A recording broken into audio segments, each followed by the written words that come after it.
combien de temps, quand l'idée germe, il y a un moment donné où l'idée germe, tu nous as pas dit ce qui t'a inspiré.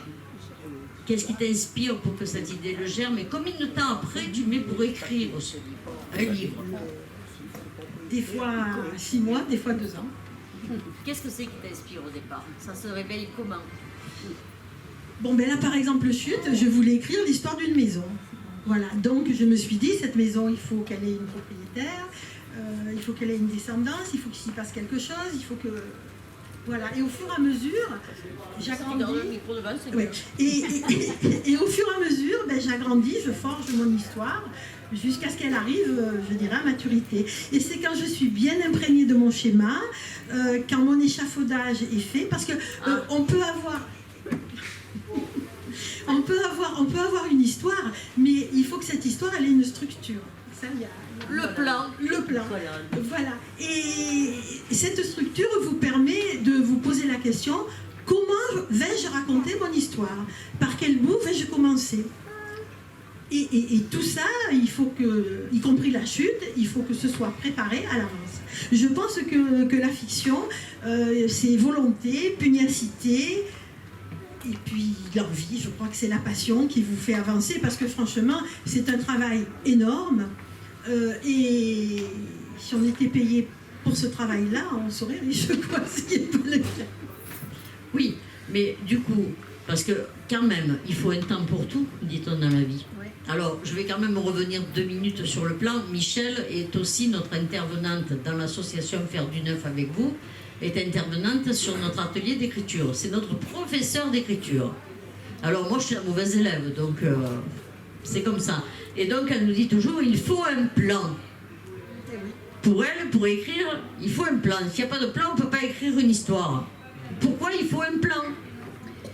Il faut un plan, il faut une structure pour savoir où l'on va, pour classer ces événements, pour que ce soit cohérent. Vous allez par exemple voir dans Révélation, il va y avoir un personnage, je dis n'importe quoi, à la page 60, qui va vous paraître anodin, et puis il va peut-être rebondir à la page 150. Si on ne l'a pas prévu, ben, ça manque de cohérence, les entrelacs, le tissage de l'histoire, il est moins bon, voilà quoi. Alors vous savez, André dit professeur. Non, je ne suis pas professeur. On est dans le partage à l'atelier d'écriture. Voilà. Il y a d'ailleurs des personnes qui partagent avec moi ce moment et qui sont devenues des amis, puisque ça fait 8 ans qu'on vit ensemble 2 heures par semaine. Et c'est vrai que quand on écrit, il y a la trace de l'auteur dans l'écrit. Et c'est vrai qu'on se connaît souvent au travers de nos écrits. Donc on est dans le partage et dans l'échange. Voilà. Moi j'ai ma petite expérience, je suis autodidacte et donc ben, je partage ce que j'ai acquis toute seule. Voilà. Ce qu'on appelle le cadre de couverture, c'est-à-dire l'arrière de tes livres, le petit résumé n'est pas un résumé. Alors pourquoi tu ne fais pas de résumé? Il y en a beaucoup qui font des résumés derrière, ou on appelle ça un résumé. Toi non? Non. Alors ça me plaît pas. Ça me plaît pas, je vais vous dire pourquoi, parce que c'est une expérience que j'ai vécue personnellement. Un jour, j'ai lu une 4e de couverture qui était en fait un résumé de l'histoire. Déjà, je me suis dit peut-être que tu sais la moitié des choses, c'est pas la peine de le lire. Et puis alors moi, je pense qu'il faut que le lecteur, au travers des mots, au travers de ce qu'a construit l'auteur, il faut que le lecteur se fasse sa propre image. Il ne vous est jamais arrivé de lire un livre, un roman, et puis d'aller au cinéma le voir adapté, et vous êtes déçu.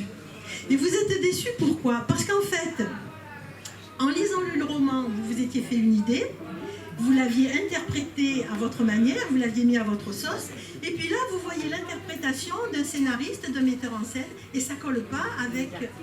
Voilà. Alors, en gros, moi je pense que l'auteur a créé un monde, et le lecteur, en le découvrant, se fait sa propre image, sa propre...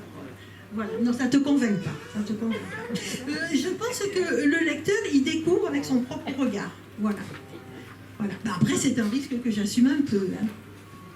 Si, j'admets que le... Enfin, alors, moi, je suis mauvaise élève en écriture, mais je suis une bonne lectrice. C'est-à-dire qu'on peut me donner tout à lire, je vais tout lire.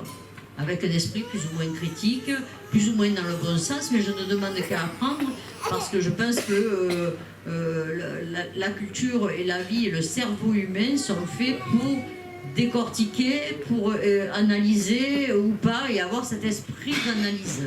Donc, pas tout le monde peut aimer la même chose, mais le tout étant de le comprendre et de pouvoir expliquer pourquoi on aime ou on n'aime pas.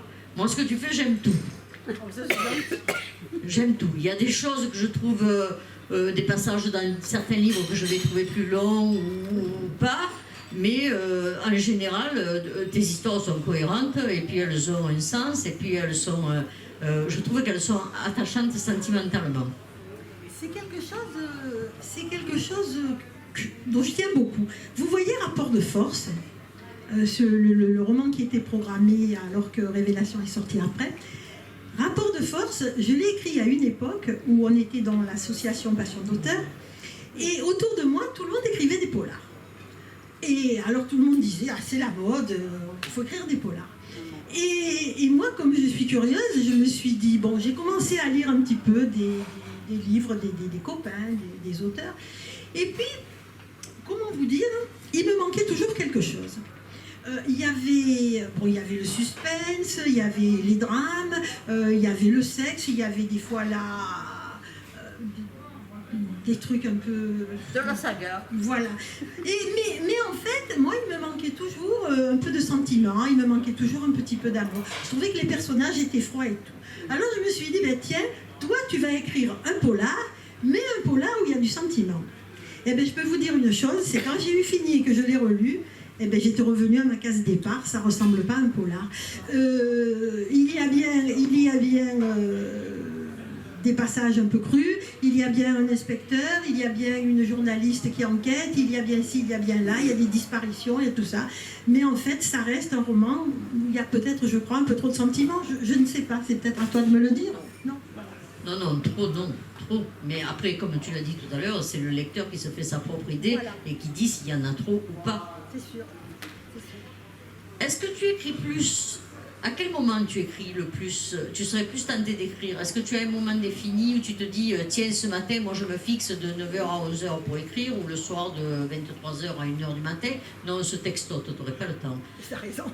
Ou on s'écrit.